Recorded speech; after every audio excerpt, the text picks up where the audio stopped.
Hi, everyone. I'm Dr. John White, WebMD's Chief Medical Officer and host of the Spotlight On series from WebMD's Health Discovered podcast. For this special two-part episode, you'll hear up close and personal journeys about being diagnosed with a rare type of cancer, multiple myeloma. I started in myeloma nearly 25 years ago. And at that time, the average expectation of life in someone with myeloma was maybe 1 to 2 years. But even just in this last 10 to 12 years, we have doubled, if not tripled, the average survival of patients. I saw a new patient this week, and we had this conversation that based on what we've done over the last decade, my expectation is that patient's going to live more than 10 years. Listen to Health Discovered on the iHeartRadio app or wherever you get your podcasts.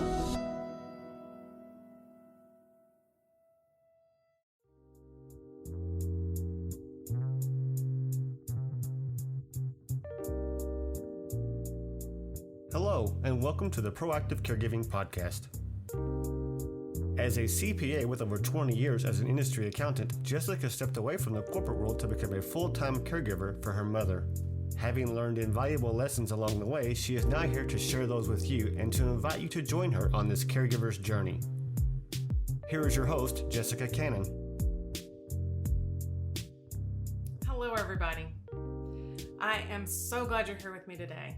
I am the Proactive Caregiver, and I specialize in educating others on how to be proactive by empowering you, the caregiver. If you cannot take care of yourself, then you cannot take care of your loved one.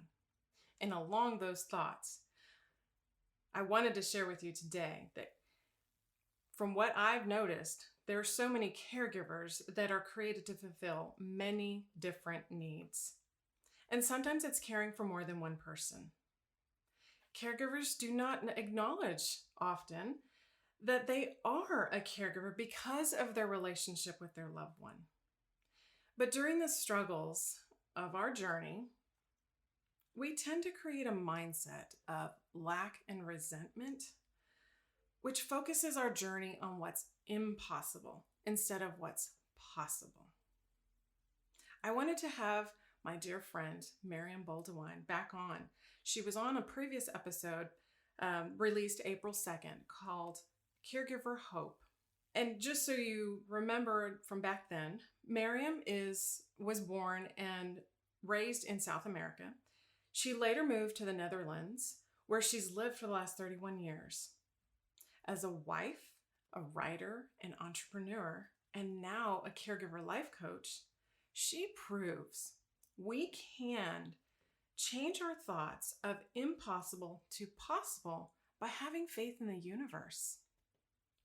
Her appetite for adventure and her acceptance to change, it came after experiencing firsthand feelings of fear, self-doubt, and burnout as a caregiver.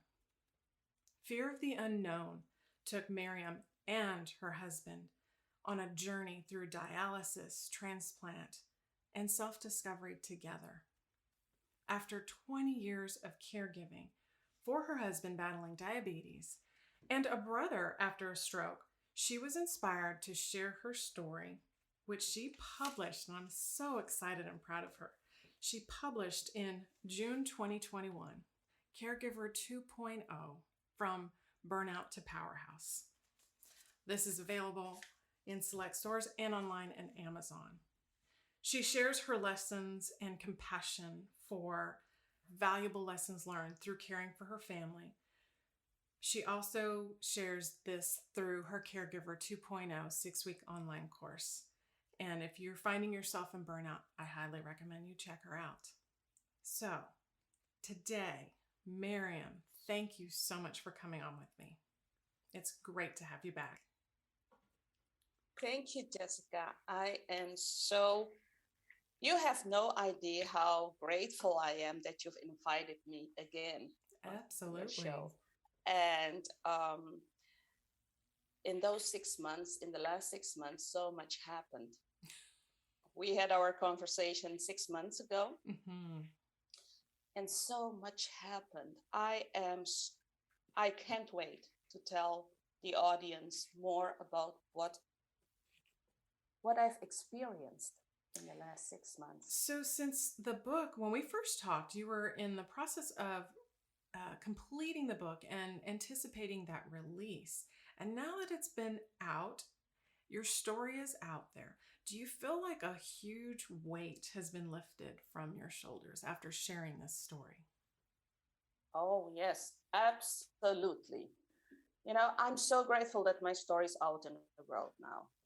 I can make a difference in people's lives, you know, even more with my book. So not only via interviews or via magazines, but they can read my book. And you know what I'm excited about, Jessica? We don't know where our books will end up. Right. You never It know.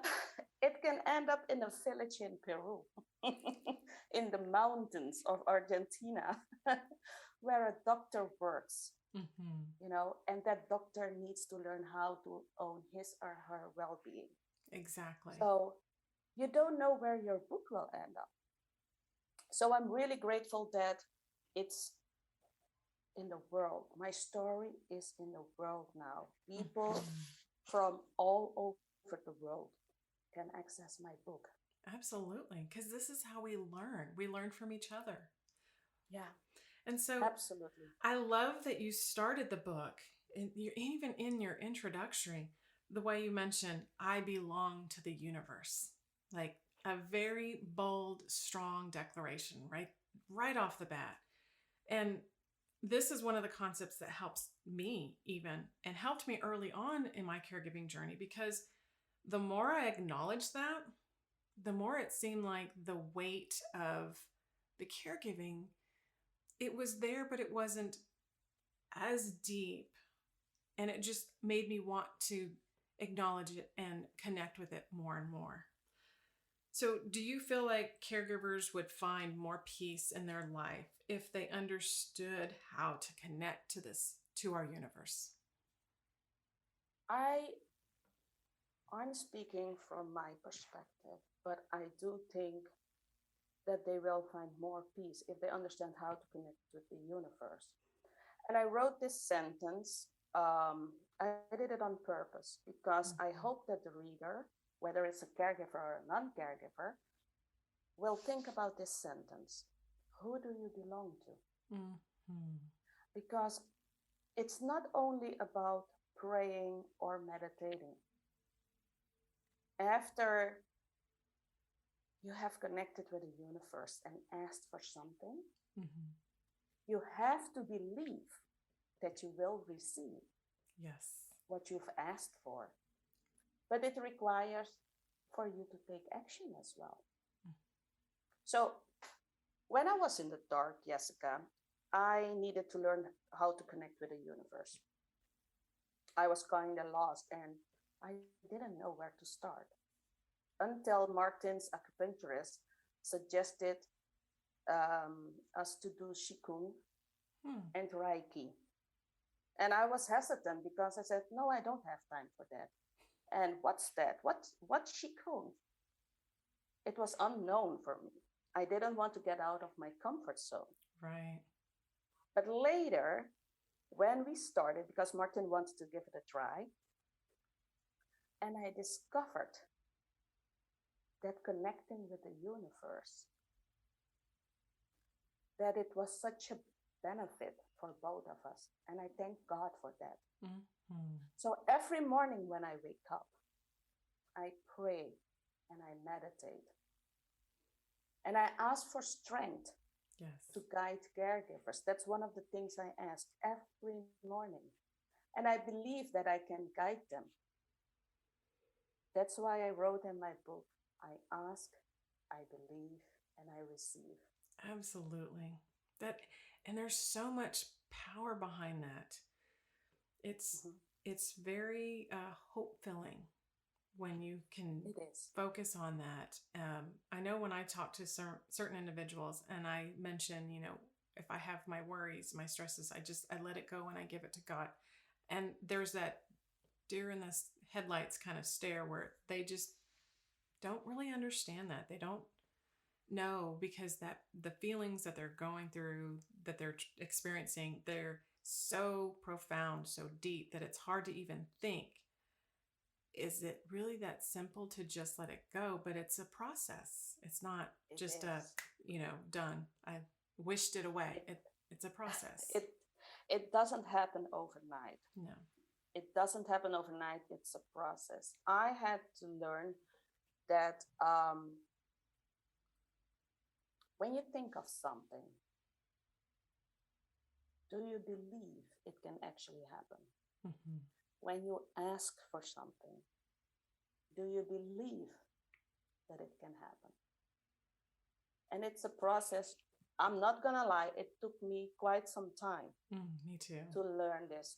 But once I discovered the benefits for both of us, how I felt, the relief I felt, I decided that I should do this every morning. Yes. Yeah. I decided that I should do it every single day. And, there are times that when I wake up, I'm in a rush for one reason or the other. Mm-hmm. Thankfully, it doesn't happen very often, but then I do it later. Right. Right. Catch up to As it. long as I do it, as long as I do it. And that's where I think the struggle is with letting go, because until we start doing it on a regular basis and we create this routine and we start to feel the release of it, of whatever it is that's weighing us down emotionally, it's hard to see it. It's hard to believe it. It's hard to say it, because I think some caregivers who their loved ones are very ill and they're just continuing to get worse. And so it's like, I'm asking, I've been praying, I'm asking, and I'm not receiving, but not recognizing not only are you in a process, but your loved one's in a process too. Absolutely. Yeah. Yeah, absolutely. We are both in a process, and it takes a lot of courage, Mm-hmm. communication, mutual respect. Yes. To go through this journey together. You do it together. Right. I always told people who were asking, how are you coping with Martin's dialysis?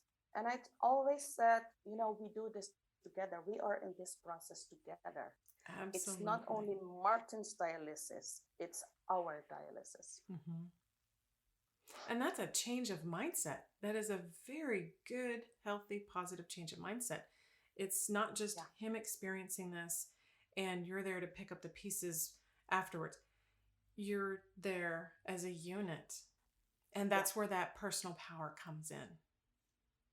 So, knowing what you do now with Martin's care, do you feel like there's anything you would have changed if you could go back?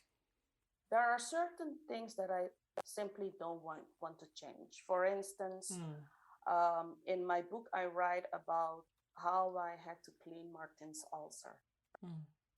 Martin has neuropathy, and the nerves under his foot are damaged because of diabetes. Right. So he can walk with a pin in his foot without feeling anything. So that's why he's not allowed to walk with bare feet. And he got an ulcer under his foot, Jessica, and it was almost an inch deep, all the way up to his bone. So I had to learn how to clean the ulcer. And I chose to do it myself, because otherwise I would have to drive him back and forth to the hospital every single day. So I asked for help. I asked the medical professionals for help, and I asked them, how can I do this myself? Because I will be overwhelmed if I have to drive 7 days a week to the hospital. Yes, no kidding. So I learned how to clean the ulcer. And when it was finally healed, I thought, okay, it's done. So I wasn't paying attention, and neither was Martin. So the ulcer came back, and then I had to start a cleaning process over again. So with this, I want to say that I had to change, not the process, but I had to change the way of thinking, the way of checking his food. Now I check his food daily, on a daily basis, to avoid stress. Right. So that's something I changed when it comes to his care needs. That's interesting. Instead of waiting for a need to arise or for it to be worse. Yes. Yeah. And to prevent stress. But because it comes with stress, we have to be careful when it comes to his health, my health as well. Mm-hmm. So everything that works fine, I'm not changing. But I'm still learning every single day. I'm still learning. If something doesn't work, we tweak it and try it and see if that works. And that's beautiful. Yeah. Because that's what I see, that when you think about your personal power, it's, again, for me, the way my mind works and learn, sometimes I'll come across these concepts and think, how do I achieve that? Because I don't even know what that looks like. I don't know what it feels like. So for you and Martin, this teamwork, this caregiving has evolved into a teamwork. And I can see now this is how you and Martin both have found your power together and not give in to the fear or the self-doubt or the burnout anymore. Exactly. Fear, I'm happy you brought this up. Fear is a killer. Mm-hmm. I remember the day, Jessica, when I had to call the paramedics because Martin's blood sugar was so low, he could get into a coma. And I didn't sleep that night because I was constantly watching him if he was breathing. And it's totally understandable. We're human and we're afraid that something bad might happen to our loved ones. Mm-hmm. And we don't want that to happen. Oh, okay. Yeah. So I was very afraid to sleep. But if I didn't get sleep, I would be overwhelmed. And that's what happened. Exactly. So at a certain point, I had to choose to win from fear.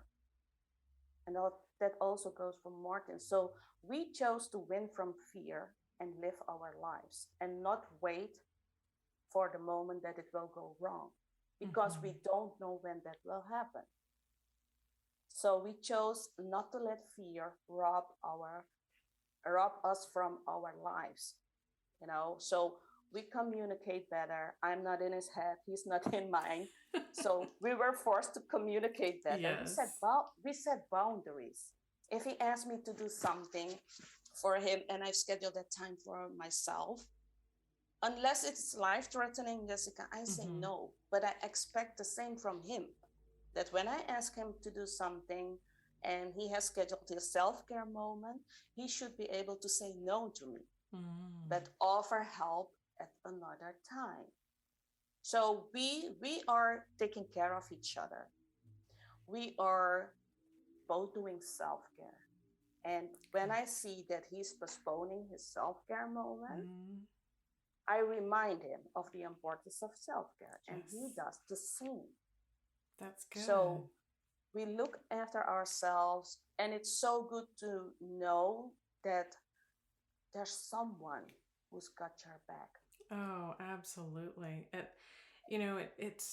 feels like that's what helps strengthen the journey. It strengthens the relationship, because I know when I went through my surgery and eventually had an emergency trip to the hospital for a pulmonary embolism, coming out of it, feeling the progress and the strength, my own personal physical strength coming back, and then having a setback and feeling like the rug was just ripped out of all of my progress, but knowing I had confidence that my husband was there every step of the way, and he was supporting me in ways and caring for me where that gave me strength.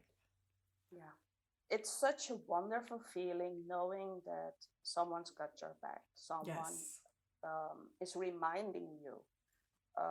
Because sometimes I can keep going and going. Mm-hmm. And even though I'm reminded of my self-care moments, because I schedule my self-care moments, I get a reminder on my phone. Good for you. Like, yeah, it's your breathing moment, Meriam, or it's your meditation moment, or it's time to move away from your laptop because your eyes need some rest. Mm-hmm. Those are all of the small things that I've incorporated into my daily life. Just small things, but it works. It works for me. And I'm pretty sure that it will work for others. Absolutely. As long as you do it, as long as you take action. Those are all baby steps.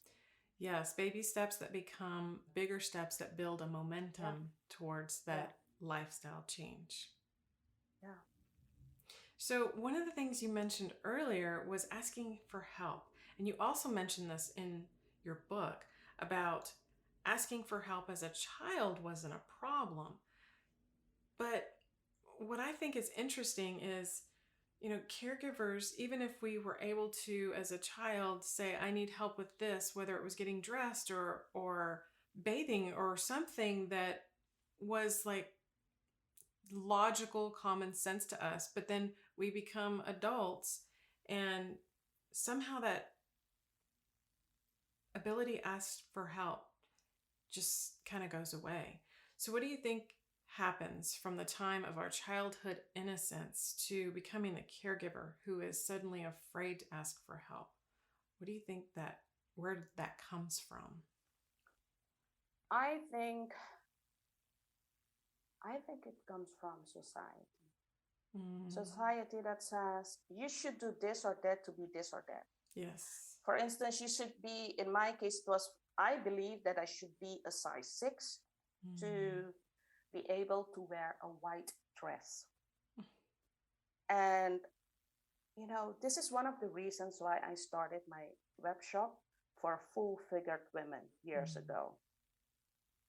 Because I wanted to show the world that full-figured women are also beautiful in a white dress. Everybody is beautiful, and I succeeded.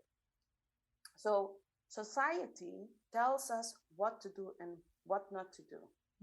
We compare ourselves to others, and when we are as an adult, you are afraid of being judged. And I was afraid of being judged. I was afraid that what people might think of me. I have my pride. I didn't want to be embarrassed, Jessica. Yeah, I didn't either. I had to change my mindset. And I was thinking, what really helped me, I was thinking of what would the 7-year-old Meriam do? Interesting. Because as a child, I wasn't afraid to ask for help. What would the 7-year-old Meriam do right now? And I also thought of what my parents taught me as a child. Meriam, you are enough. And these two things helped me, gave me the courage to ask for help as well. That's beautiful. And so anyone who's listening, if no one ever told you that you are enough, I'm telling you now, you are enough. Yes. That is one of the areas that I really struggled with, because years ago, when I took my mom into the doctor's office it was just a real quick check for urinary tract infection. And at that time, I was still working, trying to balance care for her and my career. And so it was supposed to be a real quick stop. I knew based off of the things that she was describing that she had a urinary tract infection, which meant she just needed antibiotics, and we just needed to go through the process of her peeing in the cup. I simplified it. But when I went into the doctor's office with her, one of the nurses right away started to describe senior neglect and kept looking at mom and describing, this is what senior neglect is. And she told me, I know you think you're doing enough, but you're not doing enough. And it really hurt. It was like a punch in the gut, because I felt like I was doing so much for her and trying to balance incredible amounts. And so then after that, going forward, I really struggled asking anybody for help because I felt like even from that outward perspective from society that this is my responsibility, this is my parent, I must take care of her. I even had a hard time asking for my husband to help if it was something around her house, maintenance or yard work or something. I felt like it was my job, my responsibility. But the only time I was able to actually ask for help back then was when it was something I physically couldn't handle. If it was a task that I couldn't, it was too high for me to reach, or it was too heavy to lift, or when it was something physical that stopped me from doing it. Yeah. So that created burnout really fast because Yeah. I wanted to take it all on. But I think it's so beautiful that the difference in our childhood upbringing to show that you are enough. In fact, after a while, my husband printed a frame for me, and it actually is on my desk that says, I am enough, so that I can see that every day that I work. I am enough. I am enough. And it is one of my daily affirmations during my meditations as well. I love it. I love it. And when you see it, you are reminded of it. Mm-hmm. So your brain starts getting used to it. Exactly. Because you are seeing it. And that's why in my 6-week online program, I tell my clients, write it down. Because when you write it down, you are more likely to do it. You see it, write it down, and journaling, get it out of your head. Yes, it's like a brain download. Yeah. So, society has decided for so many people what to do and not to do. Mm-hmm. But use this trick. Think about what would you, as a 7-year-old child, what would you do? That's interesting. Yeah, it takes me through a couple of thoughts myself of needing help or doing something because I didn't want somebody to notice that I needed help. Even as a young child, trying to show that image of strength that I was capable. So it's very interesting. And I think that difference is why we need positive influences and people who can provide that example as you did in your book. It's really helpful. Yeah. And I had to suspend all the disbeliefs, all the thoughts of what I was capable of. I really had to train my brain. Meriam, you are capable of doing this or that. This is possible for you. Mm-hmm. I really had to train my brain.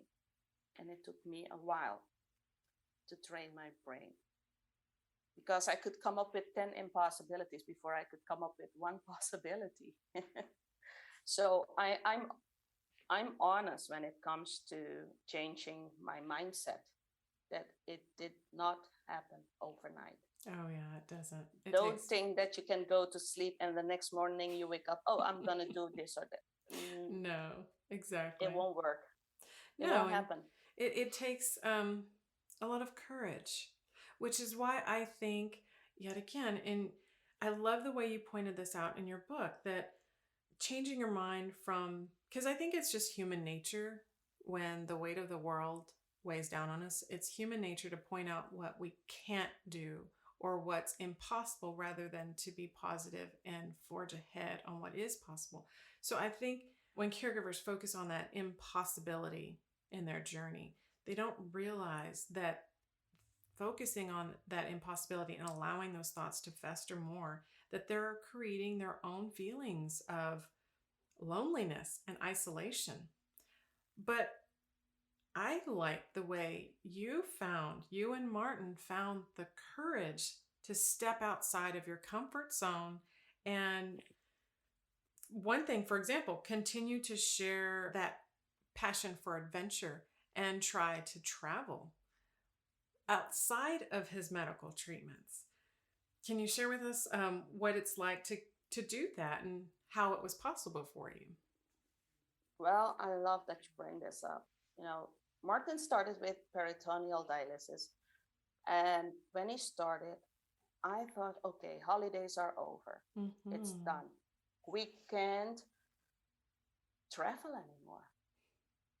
With peritoneal dialysis, the fluid bags, Mm-hmm. they weigh almost 4.5 pounds. So he needed 3 of those bags a day. And when you travel, you're allowed to carry, I think, 30 pounds. Is it 30 pounds? Mm-hmm. So for a 7-day holiday, we would need over 46 pounds. Okay. Wow. So that's when I thought, okay, traveling is over. Um, until I called the Kidney Foundation and asked them what was possible. Mm. And they told me, oh, we can deliver all the fluid bags and medical supplies to the address, to your holiday address. I said, well, oh, that's great. Yes. But I was still hesitant because then the question that negative generated in my mind said, what if it goes wrong? Of course. And we wanted to go to Suriname. I wanted to visit my mother, which is a 9-hour flight from Amsterdam. And I started checking for possibilities. Are there nephrologists over there? How many flights are there per week? Is there a flight every day? I know my mom's place is safe and clean. I know that all the medical supplies can be delivered. So we did it. We went to Suriname. And Jessica, the result of this holiday was that I could spend time with my family. I could do self-care. I was in another environment. We were in a warm climate, which was great for Martin, who was always cold, feeling cold. I could recharge my battery. So once I discovered the possibility and the benefits of traveling between his medical appointments, I tried to plan a short break every 3 months so I could breathe. Perfect. And every time that negative chatter would say, what if? I flipped it and said, what if it all goes well? Exactly. Why should I wait for something to go wrong? Because Right. I don't know if it will go wrong. I just don't know. And I'm happy we did. We had many holiday breaks. Sometimes we did a 4-day holiday break or a 7-day holiday break. Just short breaks during his time of dialysis. Nice. And that's how we continue traveling. I love that. I love that because even when we're able to plan a trip, it gives me something to look forward to. I get excited even when it's time to start packing for it. I get so excited. It's a change in our routine. It's a change in scenery. It's just a metaphysical change altogether, that being able to have it. And when we're not able to, because life happens sometimes the way it does give me that feeling of lack and resentment and those thoughts of, if only this would happen, then that. If only I could. And I got stuck in a loop sometimes. But finding ways to make it possible, and it doesn't have to be something extravagant.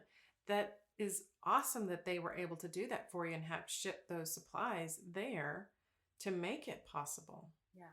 And then you guys got to continue living your lives together. We had so much fun, and you were saying you have something to look forward to. Yes. I remember those days when Martin and I, when we knew that we would travel within 4 days, we started packing 2 days before together. We put on some music and then we started packing, and it's such a great feeling. Yes. And those are all small things that helped us in our journey. Definitely small things that have major impact. Yeah. Yeah.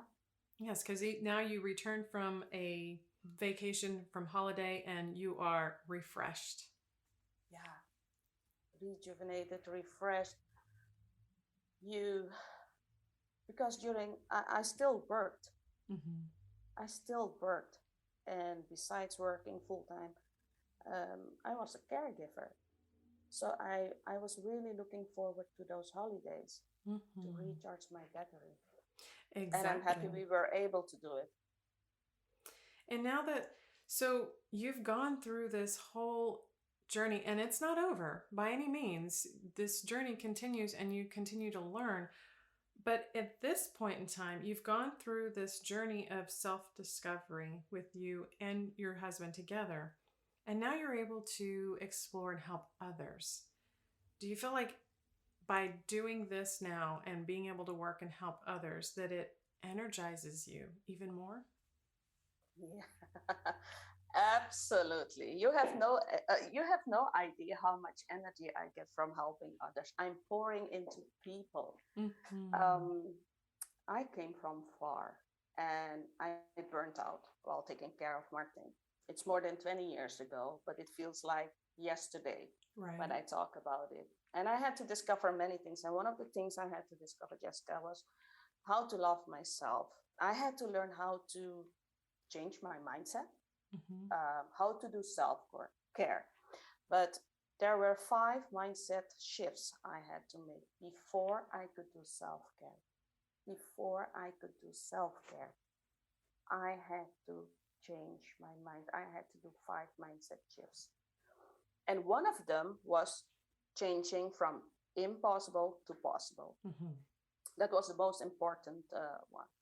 And I had to suspend all those disbeliefs, like I mentioned before.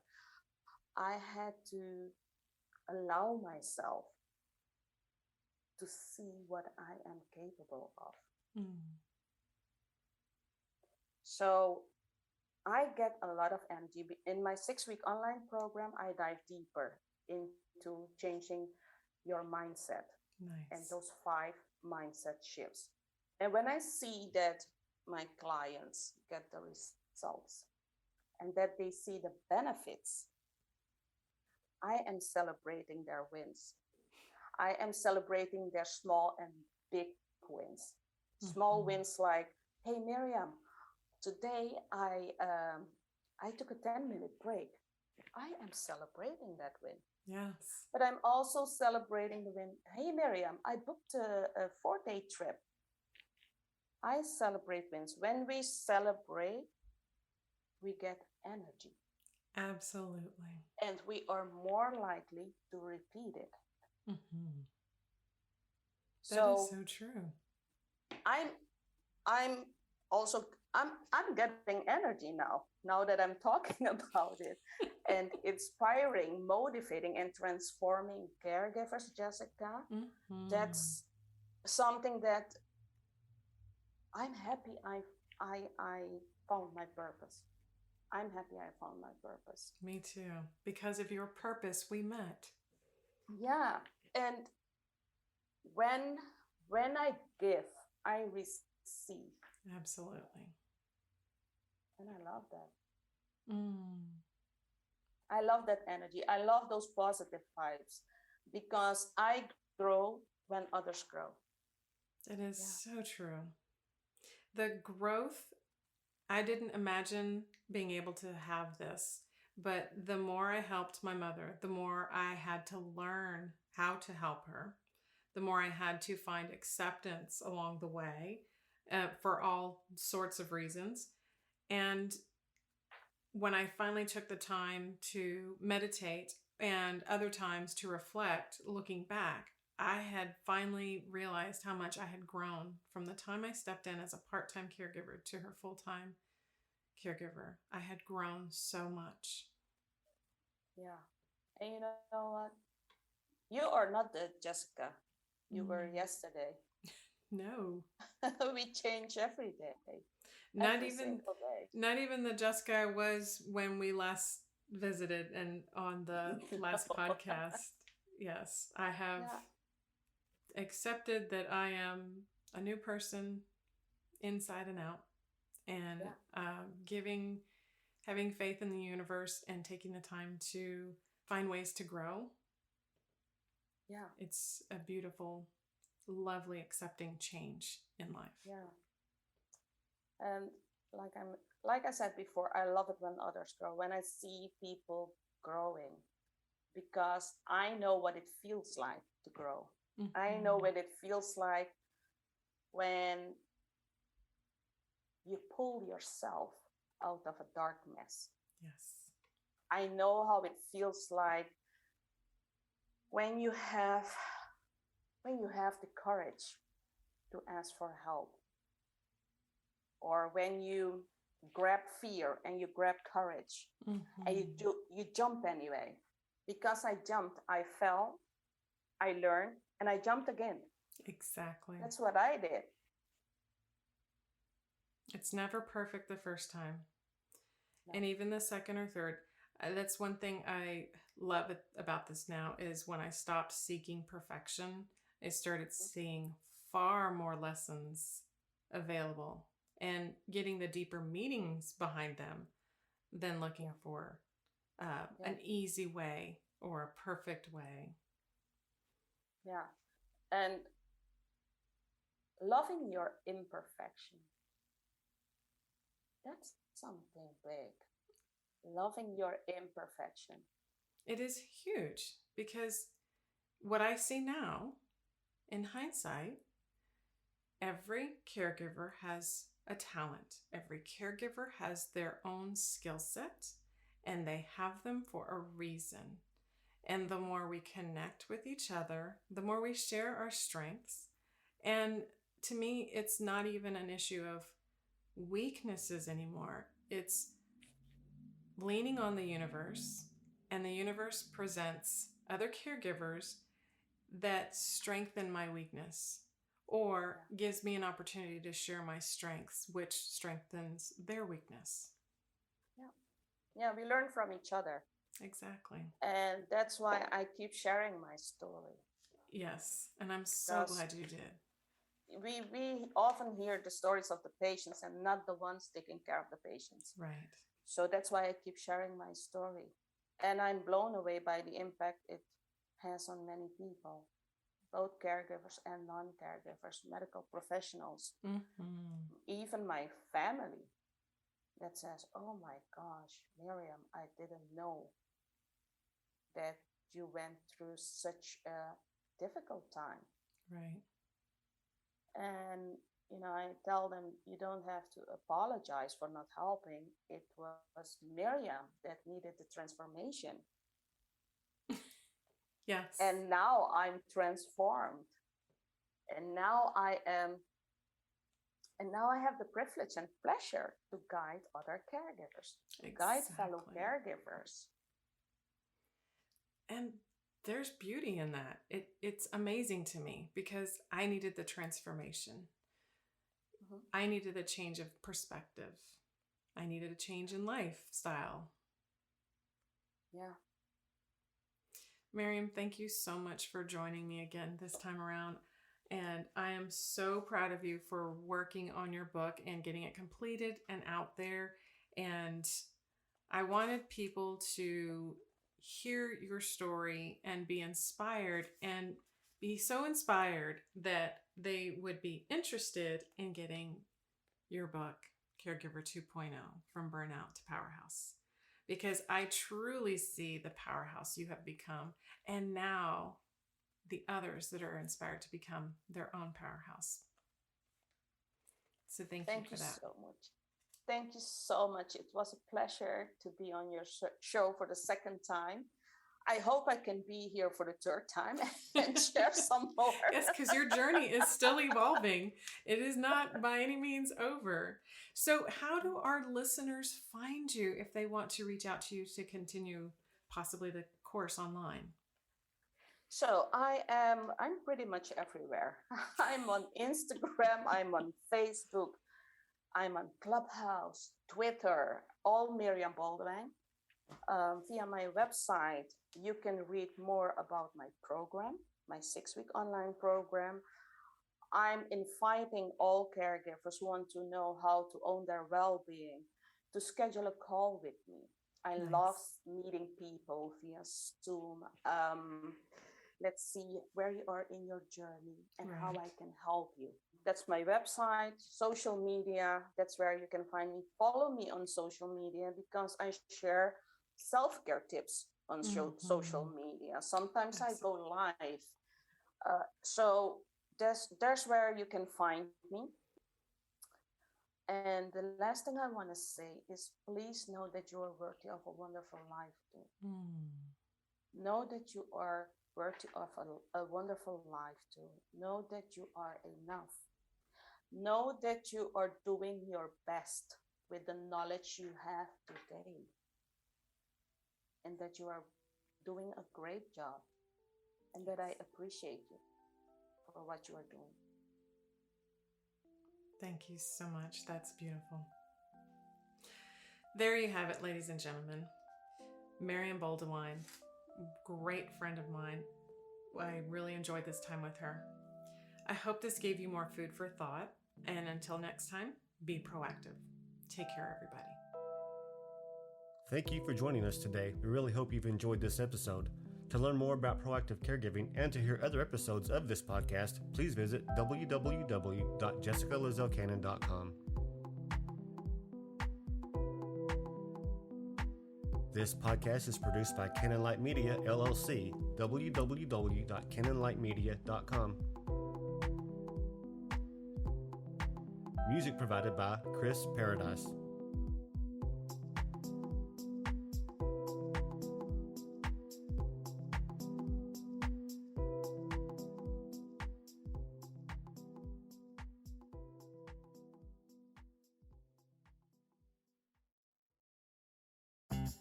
Comcast Business gives you more for your small business with our new gig speed Wi-Fi plus unlimited data. Ask how to get up to a $750 prepaid card with a qualifying bundle. Ends 12/4/2022. Restrictions apply. Requires new gigabit extra bundle with 2-year agreement.